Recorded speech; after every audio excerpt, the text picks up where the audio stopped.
Good morning students. आज हम एक टॉपिक पढ़ेंगे, पॉलीजेनिक इनहेरिटेंस। हमारा टॉपिक चल रहा है principle of inheritance and variations, और उसमें हम लगभग हर टॉपिक अपना क्लियर हो चुका है। हमने उससे पहले टॉपिक डिस्कस किया था प्लियोट्रोपी। प्लियोट्रोपी की बात करें, प्लियोट्रोपी में क्या था? प्लियोट्रोपी मीन्स सिंगल जीन में कुछ भी चेंज होता है तो उसके कारण उसके जो ट्रेट्स होते हैं, ट्रेट्स मीन्स जो करेक्टर फिनोटाइप में हमें दिखाई देते हैं, उन्हें हम बोलते हैं ट्रेट्स या लक्षण।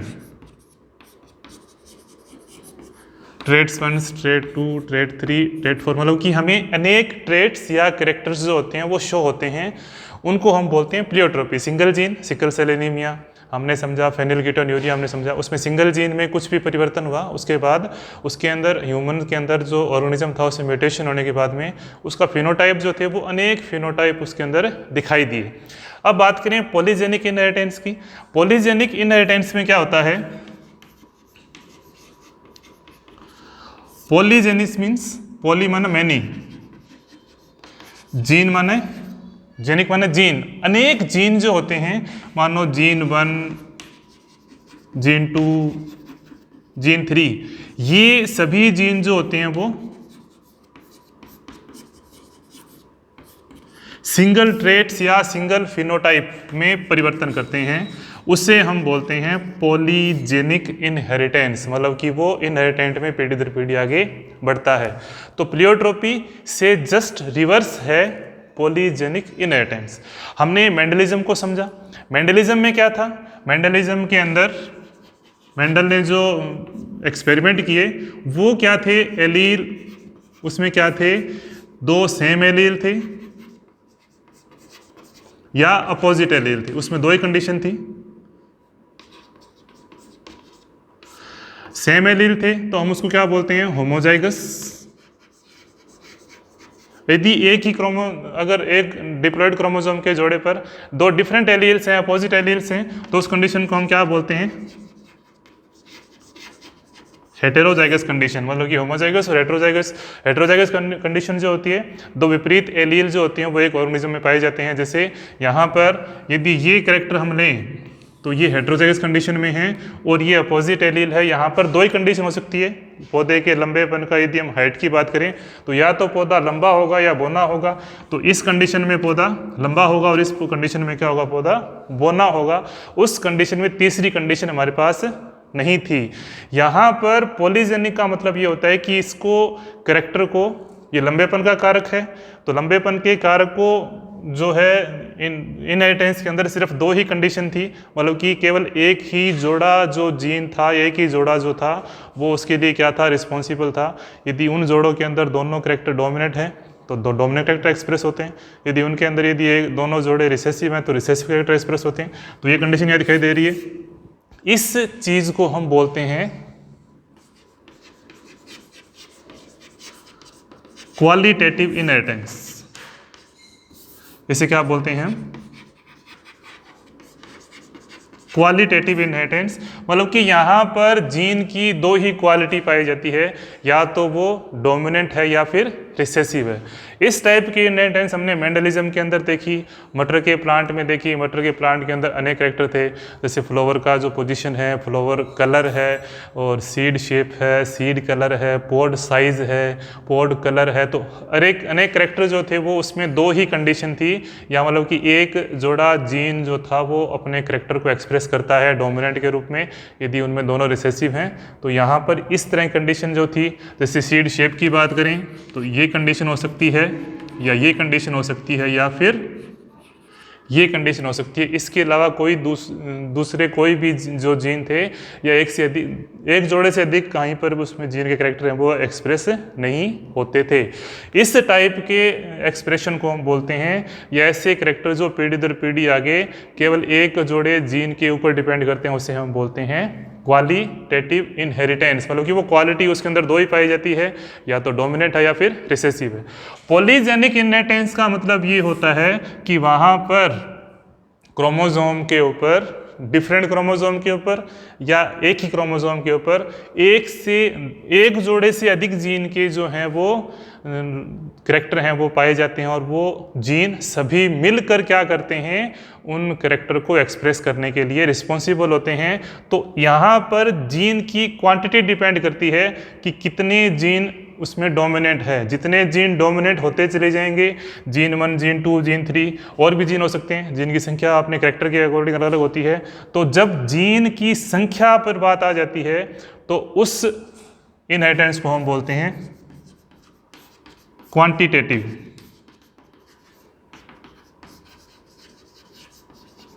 उसे हम क्या बोलते हैं, क्वांटिटेटिव इनहेरिटेंस। ये क्वालिटेटिव इनहेरिटेंस है और ये क्या है, क्वांटिटेटिव, मतलब कि मात्रात्मक।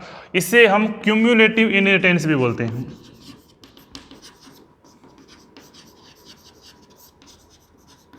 इसे हम क्या बोलते हैं, क्यूमुलेटिव इनहेरिटेंस। तो वीडियो को पूरा देखें, उसमें हम समझेंगे, दोनों में डिफरेंस देखेंगे। डिफरेंस यहाँ हम ये समझ चुके हैं, ये पहले टॉपिक हमारा डिस्कस हो चुका है मेंडल के अंदर, कि 2 ही कैरेक्टर लिए और उसको फिर मेंडल को थोड़ा सा नुकसान भी उठाना पड़ा, लिंकेज को नहीं समझ पाए वो। लिंकेज के बाद आगे टॉपिक जो थे वो लिंकेज के कारण क्या क्या कैरेक्टर एक्सप्रेस होते हैं, तो TH मॉर्गन ने उसको फिर पूरा डिस्क्राइब किया और उसमें लिंकेज के कॉन्सेप्ट को बताया। तो अनेक चीज़ें जो थी वो यहाँ पर मेंडल से छूट गई, क्योंकि उनका उस समय उतना ज़्यादा साइंस में एडवांसमेंट नहीं थी, और पहले बता चुका हूँ कि इतनी ज़्यादा वहाँ पर जीन और क्रोमोसोम का कॉन्सेप्ट पता नहीं था। लेकिन एडवांसमेंट आती गई तो और चीज़ें पता चलती गई। तो पीरियोट्रोपी हम पहले समझ चुके हैं।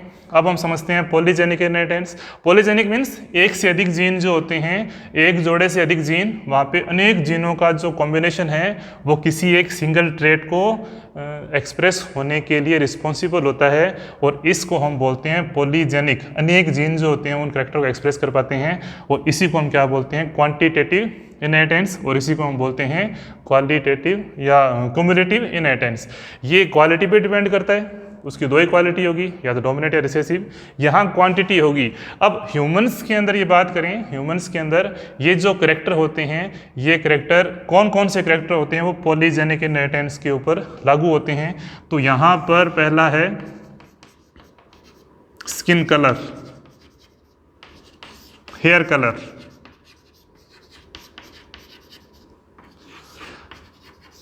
आई कलर, हाइट, ह्यूमन की हाइट। हम मेंडल के मटर वाले पौधे की हाइट की बात कर रहे हैं, ह्यूमन की हाइट। इनमें अनेक वेरिएशंस पाई जाती हैं। आपने देखा होगा जो स्किन का कलर है वो सभी का एक जैसा नहीं होता है। कुछ वेरी डार्क होते हैं, कुछ वेरी लाइट होते हैं, कुछ ब्राउन होते हैं, कुछ वेरी लाइट ब्राउन होते हैं, कुछ वेरी जो बहुत ज़्यादा उसमें डार्क ब्राउन आ जाएगा, बिल्कुल ब्लैक नहीं होते। तो उनके अंदर स्किन का कलर के अंदर बहुत सारी वेरिएशंस पाई जाती हैं। तो स्किन के कलर के लिए ऐसा नहीं है कि एक ही जीन रिस्पॉन्सिबल होता है। स्किन के कलर के लिए डिफरेंट क्रोमोसोम या एक ही क्रोमोसोम के ऊपर अनेक जीन जो होते हैं वो पाए जाते हैं, और उन सभी जीन के कॉम्बिनेशन के कारण उनकी कितनी क्वांटिटी है, डोमिनेंट जीन की क्वांटिटी जितनी बढ़ती चली जाएगी, स्किन का कलर उतना ही डार्क होता चला जाएगा। रिसेसिव जीन की क्वांटिटी जितनी कम होती चली जाएगी क्रोमोसोम के ऊपर, उतने ही कैरेक्टर क्या होंगे, उस स्किन कलर के फेयर होते जाएंगे, या फिर स्किन का कलर लाइट होता चला जाएगा। इस तरह से हेयर कलर है, डार्क हेयर कलर भी पाए जाते हैं, ब्राउन हेयर कलर भी पाए जाते हैं, लाइट ब्राउन भी पाए जाते हैं, डार्क ब्राउन भी पाए जाते हैं। तो अनेक कलर की वेरिएशंस होती हैं। हम आसपास देखें तो सभी के हेयर का कलर सेम नहीं होता। आई के कलर का है तो सभी की आंखों का रंग एक जैसा नहीं होता, बिल्कुल ब्लैक आइज, ब्लैक रेड उसका जो आइज़ भी होती हैं, ब्राउन आइज़ भी होती हैं, ब्लू आइज़ भी होती हैं, और लाइट ब्लूज भी होते हैं। तो इसके अंदर अनेक वेरिएशंस हैं। हाइट सबकी एक जैसे नहीं होती, मतलब कि वेरिएशंस पाई जाती हैं 5 फीट से लेकर 6 फीट के बीच में। ऐसा नहीं है कि सभी जो हैं वो 5 फुट के सभी व्यक्ति मिलेंगे, 6 फुट के सभी व्यक्ति मिलेंगे, और दोनों का कॉम्बिनेशन देख रहे हैं 5.5 फुट के मिलेंगे, ऐसा कभी नहीं होता। 5'1", 5'2", 5'3", 5'4", 5'5", इस तरह से अनेक वेरिएशंस जो होती हैं वो हाइट के सेंस में भी पाई जाती है। तो इस तरह से ऐसे कैरेक्टर जो एक से अधिक जीन, या अपने ये माने कि एक क्रोमोसोम पर एक ही जीन पाया जाता है जो कैरेक्टर को एक्सप्रेस करता है, जोड़े में होंगे तो एक पेयर होगा। तो एक पेयर से अधिक जीन की संख्या उस ऑर्गेनिज्म में पाई जाती है डिप्लॉयड कंडीशन में, तो उसको हम क्या बोलते हैं, पॉलीजेनिक इनहेरिटेंस। जितने जीन के डोमिनेंट कैरेक्टर बढ़ते चले जाएंगे वो कैरेक्टर उतना ही ज़्यादा एक्सप्रेस होगा, और जिसने जीन कम होते चले, रिसेसिव जीन की संख्या जितनी ज़्यादा होती चली जाएगी वो कैरेक्टर उतना ज़्यादा एक्सप्रेस नहीं होगा। तो हम यहाँ पर सिंपल सा एग्जांपल लेते हैं स्किन कलर का। स्किन कलर जो है वो मेनली वेरिएशंस पाई जाती हैं। क्या क्या वेरिएशंस होती हैं हम देखते हैं पहले।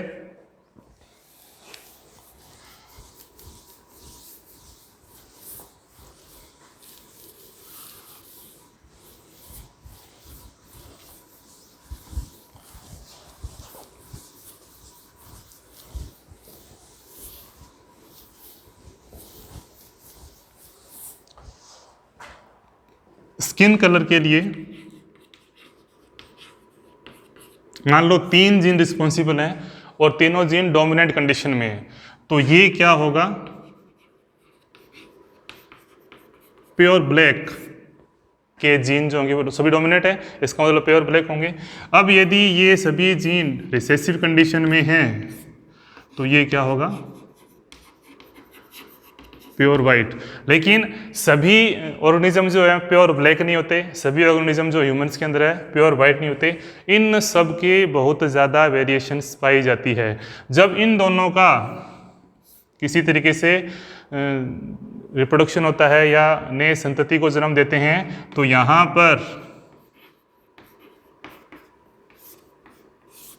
इस तरह कैरेक्टर आएंगे। इसे हम क्या बोलते हैं, इंटरमीडिएट। इसे हम क्या बोलते हैं, इंटरमीडिएट, या हम बोलते हैं इसको मुलेटो। इसे हम क्या बोलते हैं, मुलेटो। मतलब कि ना तो वो प्योर ब्लैक कलर होगा ना वो प्योर वाइट होगा, उन दोनों का मिक्सचर होगा, तो हम उसको इंटरमीडिएट या दोनों के बीच की अवस्था बोलते हैं। अब यदि इनके आपस में किसी तरीके से आपस में ये F1 जनरेशन है और एक तरह का क्या है, ये ट्राई हाइब्रिड क्रॉस है। हम डाई हाइब्रिड क्रॉस समझ चुके हैं। डाई हाइब्रिड क्रॉस के अंदर 4 प्रकार के गैमेट बनते हैं। यहाँ पर गैमेट बनेंगे वो कॉम्बिनेशन कितने टाइप का हो सकता है, बेसिकली 8 गैमेट बनेंगे। मतलब कि यहाँ पर यदि हम बात करें तो इनके जो इसी टाइप के F1 जनरेशन के एनिमल को यदि हम आपस में क्रॉस करवाएं तो हमारे पास अनेक वेरिएशंस मिलने की संभावना रहती है। ट्राई हाइब्रिड क्रॉस है, इसका मतलब यहाँ पर कितने गैमेट बनेंगे, 8 प्रकार के गैमेट बनेंगे। कौन कौन से बनेंगे, एक ये गैमेट बनेगा, एक ये गैमेट बनेगा। इस तरह से गैमेट है वो बनते चले जाएंगे। इस तरह से ये गैमेट बनेगा और इस तरह से इनके भी चारों कॉम्बिनेशन और होते चले जाएंगे। यहाँ पर और कौन से गैमेट बनेंगे, यहाँ पर ए बी सी, फिर ए, उसके बाद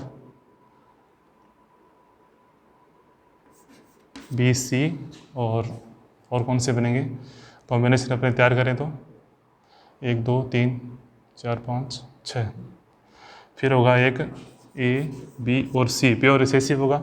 और एक कौन सा रह गया इसमें से, ए बी सी, एक B, 2 B, A B C, A B C, एक गैमेट है वो कौन सा रहेगा इसमें,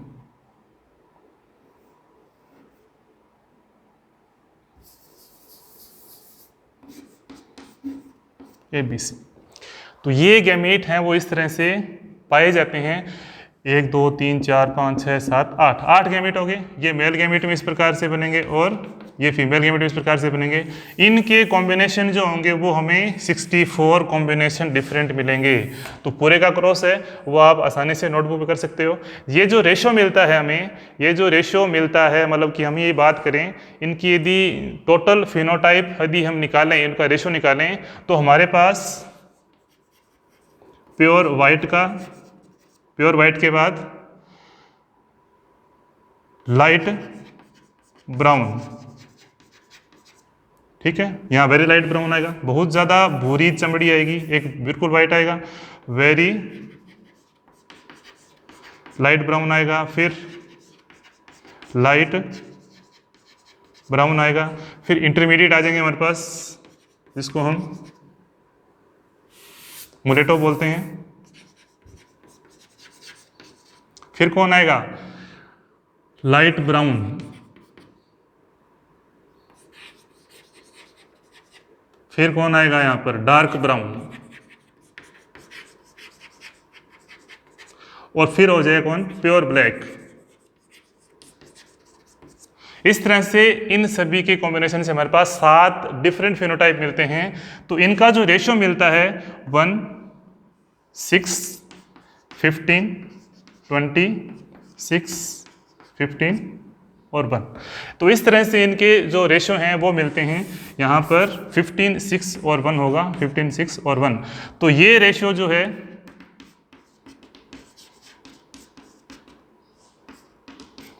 जो है वो इस टाइप से हमें मिलता है। तो हमें अनेक वेरिएशंस मिलती है। यदि इनके पॉपुलेशन के साइज के अकॉर्डिंग यदि ग्राफ प्लॉट करें हमें, तो ग्राफ प्लॉट करने के बाद में ये जो इंटरमीडिएट्स हैं वो सबसे अधिक मिलते हैं। उसके बाद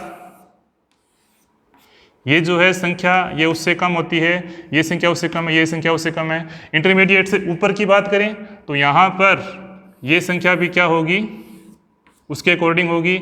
यहाँ भी क्या होगा, यदि हम इसको इंटरमीडिएट माने, मुलेटो माने, और यदि हम ये माने इसको प्योर ब्लैक माने, और ये माने प्योर वाइट, तो इनकी संख्या जो है वो रेशियो जो है पॉपुलेशन का इस टाइप से मिलता है। तो हमें इंटरमीडिएट जो है वो ज़्यादा संख्या में मिलते हैं। इंटरमीडिएट जो पॉपुलेशन के अंदर है, जिनका स्किन का कलर ना तो ज़्यादा फेयर होता है ना ज़्यादा ब्लैक होते हैं, जिनको हम गेहुआ रंग बोलते हैं, तो वो पॉपुलेशन ज़्यादा पाई जाती है। तो ये डिपेंड करता है पॉलीजेनिक इनहेरिटेंस, इनकी क्वांटिटी पर। जितनी जीन की क्वांटिटी बढ़ती चली जाएगी उतने ही कैरेक्टर जो होंगे वो एक्सप्रेस होंगे, या जितनी की जितनी क्वांटिटी रिसेसिव की बढ़ती चली जाएगी वो कैरेक्टर एक्सप्रेस नहीं होंगे। और इसी के बेस पे जो स्किन, इसी तरह से हाइट का भी आ जाएगा। हाइट भी अलग अलग टाइप की होती है। यदि टाल कैरेक्टर वाले हाइट हैं वो ज़्यादा हैं तो उसके हाइट जो ज़्यादा होगी। यदि टाल कैरेक्टर के जीन रिसेसिव कंडीशन में है तो उनकी हाइट जो होगी वो कम होगी। तो इस तरह से अनेक जो कैरेक्टर हैं, आई कलर का भी अपने बात करें, आई कलर सभी की सेम नहीं होती, डिफरेंट उसमें वेरिएशंस पाई जाती हैं। तो ऐसे कैरेक्टर स्किन का हाइट, स्किन का कलर और ह्यूमन हाइट और हेयर कलर, आई कलर, और यदि प्लांट्स की बात करें तो प्लांट्स के अंदर सीड के अलग अलग टाइप के वेरिएशंस मिलती है। सीड हमें अलग अलग कलर के, सीड का कलर जो है, जैसे गेहूं के सीड का कलर हमें अनेक वैरायटीज़ वो प्राप्त हो गई हैं, मक्के के सीड में अनेक वैरायटीज़ मिल गई हैं। तो इस टाइप के कैरेक्टर जो होते हैं वो सिंगल जीन पे डिपेंड न रहकर उससे अधिक जीन पे डिपेंड करते हैं। जितने जीन के अंदर वेरिएशन आती चली जाएंगी उतनी ही ज़्यादा वो कैरेक्टर होगा, वो एक्सप्रेस होगा। और इस टाइप के कैरेक्टर को हम बोलते हैं पॉलीजेनिक इनहेरिटेंस। मतलब कि जितना मीठा डालते चले जाएंगे उतना ही हम वो मिठास बढ़ती चली जाएगी, और जितना मीठा कम करते चले जाएंगे मिठास उसमें कम होती चली जाएगी। वही बात यहाँ पर है कि प्योर ब्लैक है इसका सभी डोमिनेंट है, प्योर वाइट है इसका मतलब सभी रिसेसिव है, और इनका मिक्सचर जो होता है वो मेन रेशियो में प्राप्त होता है। तो इंटरमीडिएट जो होते हैं वो हमें सबसे अधिक मिलते हैं। प्योर ब्लैक बहुत कम मिलेंगे, प्योर वाइट बहुत कम मिलेंगे। तो इस टाइप के इनहेरिटेंस को क्या बोलते हैं, पॉलीजेनिक इनहेरिटेंस। इसी को हम क्यूमुलेटिव इनहेरिटेंस भी बोलते हैं, क्योंकि जीन जो होते हैं वो क्यूमुलेटिव कंडीशन में एक के साथ जुड़ते चले जाते हैं तो कैरेक्टर को एक्सप्रेस कर देते हैं। यदि जीन की संख्या कम होती जाएगी, डोमिनेंट जीन की संख्या कम होती चली जाएगी तो वहाँ पर कैरेक्टर अपने आप को एक्सप्रेस नहीं करेंगे। तो हमारा टॉपिक था ये पॉलीजेनिक इनहेरिटेंस। उससे हमने प्लियोट्रोपी समझी। प्लियोट्रोपी जो था वो सिंपल सा एक कैरेक्टर था, सिंपल सा एक जीन में कुछ चेंज होता है, तो उस जीन के चेंज होने के बाद उसमें ह्यूमन के सिंगल इंडिविजुअल के अंदर अनेक कैरेक्टर जो होते हैं वो एक्सप्रेस होते हैं, उसे हम बोलते हैं प्लियोट्रोपी। और पॉलीजीन में क्या होता है, इंडिविजुअल के अंदर डिफरेंट जीन पाए जाते हैं, और डिफरेंट जीन जो होते हैं वो सिंगल कैरेक्टर को कंट्रोल करते हैं, इसको हम बोलते हैं पॉलीजेनिक इनहेरिटेंस। तो आज के लिए इतना ही है। नेक्स्ट हम जीन मैपिंग पढ़ेंगे, मोस्ट इंपॉर्टेंट है वो भी। धन्यवाद।